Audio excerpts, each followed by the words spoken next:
Bienvenidos sean, en esta ocasión vamos a hablar acerca de los potenciales evocados auditivos y meramente en esta charla nos enfocaremos en los aspectos técnicos. Como tal, los potenciales auditivos son un método cualitativo y cuantitativo de registro de la actividad generada por el sistema nervioso auditivo central a nivel del tronco cerebral como respuesta a una estimulación acústica. Dentro de su utilidad, pues tenemos que va a dar detección temprana de sordera, de ahí que se utilice dentro del tamiz neonatal audiológico.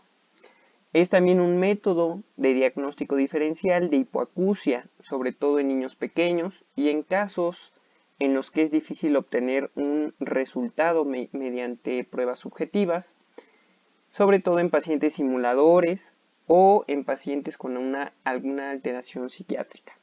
Sirve como herramienta de gran ayuda en el equipamiento audioprotésico.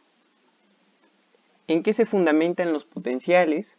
Pues consisten en la estimulación de la vía auditiva mediante un clic. El clic va a ser un tipo de estímulo sonoro. Este estímulo mecánico se va a transformar en el órgano de Corti en un estímulo eléctrico que recorre la vía auditiva hasta alcanzar la corteza auditiva. Desde que se estimula el órgano de Corti hasta la llegada de la información al córtex transcurren aproximadamente 300 milisegundos. Este periodo se le va a conocer como latencia. En función de qué segmento de tiempo estudiamos dentro de esta latencia, podemos clasificar los potenciales evocados en microfónicos cocleares, que se dan a partir de los 0 milisegundos, electrococleografía de 1 a 4 milisegundos, potenciales evocados auditivos de tronco cerebral de 2 a 12 milisegundos, al igual que los de estado estable, los potenciales de latencia media de 15 a 50 milisegundos y finalmente los potenciales de latencia larga de 50 a 300 milisegundos.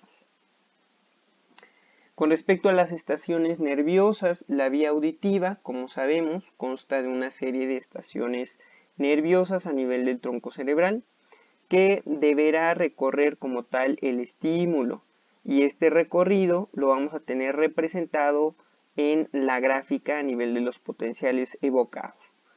La onda 1 nos va a hablar de la estación o el relevo del ganglio espiral. La onda 2 en los núcleos cocleares anteroventrales. Onda 3, parte anterior del núcleo coclear, el núcleo medial del complejo libar superior. La onda 4 del lemnisco medial y finalmente la onda 5 nos habla del colículo inferior. Muy importante, las ondas más constantes y las que van a servir para este tipo de estudio van a ser la onda 1, 3 y 5. Y muy importante, la 5 va a tener relación 3 a 1 con respecto a la onda 1. Y este va a ser el tipo de gráfico que vamos a obtener en los potenciales evocados. Por ejemplo, aquí vemos del lado vertical que se van a pasar estímulos sonoros a diferentes intensidades, comenzando por los 80 decibeles y se va a ir disminuyendo. Como vemos de este lado, el lado izquierdo, pues no tenemos respuesta en menos de 20 decibeles.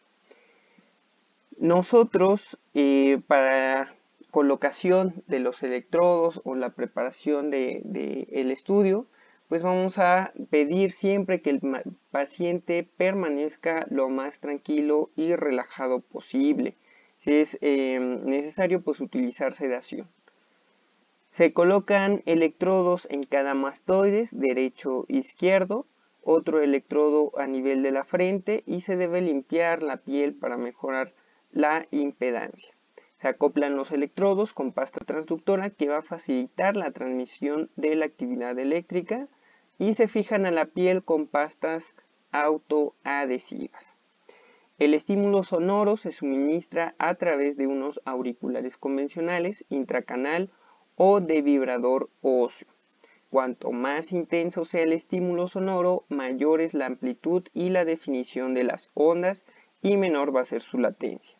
Cuanto mayor número de clics, más se va a alargar la latencia de las ondas y menor será su amplitud. Como resultados, antes de pasar a esto, es muy importante señalar que cada unidad debe comprobar sus propios parámetros, ya que los equipos o el lugar de realización pueden modificarlos. En relación a lo que vamos a observar en el estudio, va a ser la presencia de cada una de las ondas, la morfología de las mismas y la replicabilidad, es decir, que en cada una de las intensidades tengamos pues más o menos la misma gráfica. También vamos a observar las latencias e interlatencias o intervalos que permiten realizar un diagnóstico topográfico y cuantitativo. Las latencias normales a 80 decibeles, vamos a tener la onda 1 va a ser de 2 milisegundos, la onda 3 la vamos a encontrar con 4 milisegundos y la onda 5 con 6 milisegundos. Esto con una diferencia de más o menos 0.5. Los intervalos normales entre el 1 y el 3 va a ser de 2 milisegundos, del 1 al 5 va a ser de 4 milisegundos y finalmente del 3 al 5 va a ser de 2 milisegundos. Esto también con una diferencia de más o menos 0.5 milisegundos.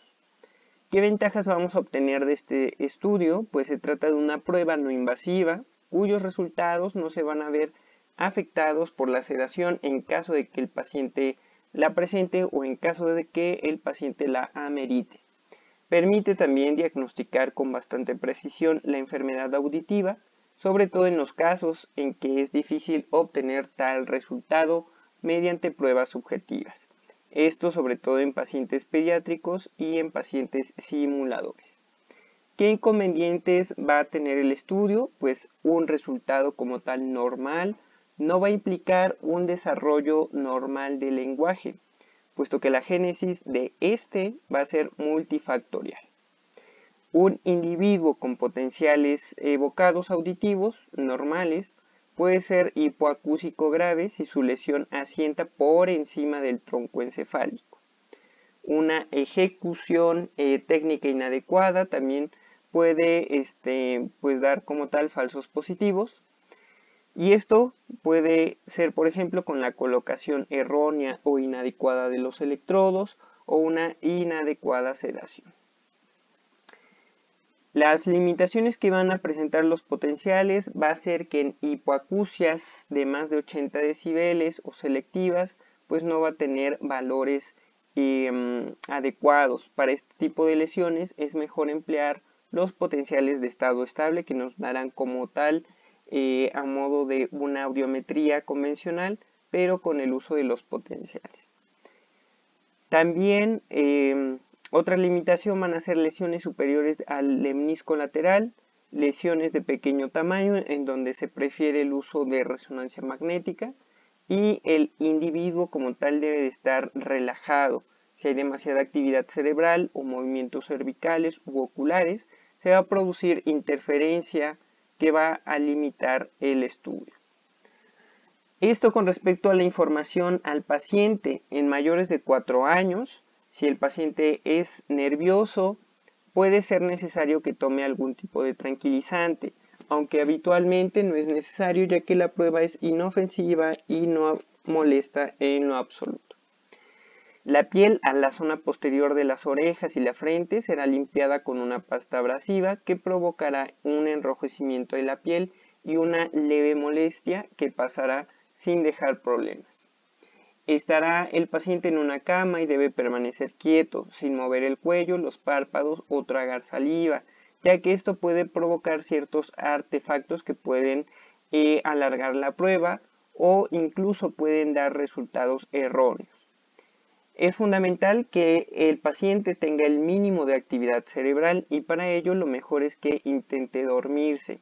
Una excesiva actividad cerebral impedirá el registro adecuado de los potenciales y provocará la necesidad de repetir la prueba otro día.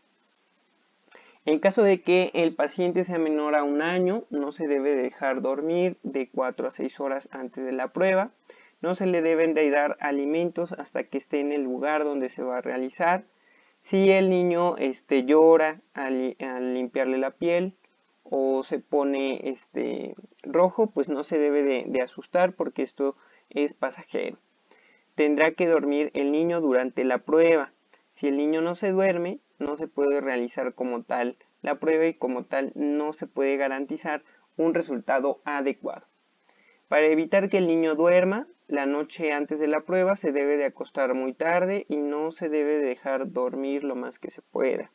El día de la prueba se tiene que levantar temprano y no permitir que duerma hasta que llegue al lugar donde le realizarán los potenciales. Una vez limpiada la piel, se debe de intentar dormir al niño, incluso dar un biberón, y puede ocurrir también que el niño no se duerma, en cuyo caso se debe programar nuevamente el estudio para que tenga el mejor de los resultados. Eso es todo por esta plática, espero les sirva de mucho, muchas gracias y hasta luego.